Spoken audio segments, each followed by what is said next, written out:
જય શ્રી રામ। સવારમાં હું તડકો ખાવા અગાસી ઉપર આવી, પછી અમે તૈયાર થઈને ગયા રામ ભગવાનના દર્શન કરવા મંદિરે।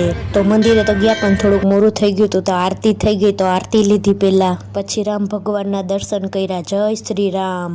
પછી આવી પ્રસાદી લ્યો, બધા લઈ લ્યો। મંદિરની આગળ રામ ભગવાનની મસ્ત રંગોળી પાડી હતી। ત્યાર પછી બીજા મંદિરે ગયા જે આગળ જ ફોટો હતો ભગવાનનો, અને આખી ગલીમાં રંગોળી કરેલી હતી।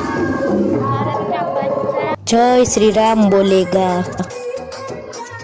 પછી રામ સીતા લક્ષ્મણ, બાપા સીતારામ અને સાંઈ બાબાના દર્શન કર્યા। ચાંદીની મૂર્તિના દર્શન કર્યા। ત્યારબાદ જય બજરંગ બલી। ત્યાર પછી પાછો અહીં પ્રસાદ લીધો। પ્રસાદી લઈને રામ ભગવાનનું મંદિર અયોધ્યા જે બનાવેલું હતું એના પણ અમે દર્શન કર્યા। ત્યારબાદ ઝૂંપડીના દર્શન કર્યા, રામ લક્ષ્મણ અને સબરીબાઈના। આટલા બધા દર્શન કરીને અમે નીકળી ગયા પાછા ઘર તરફ।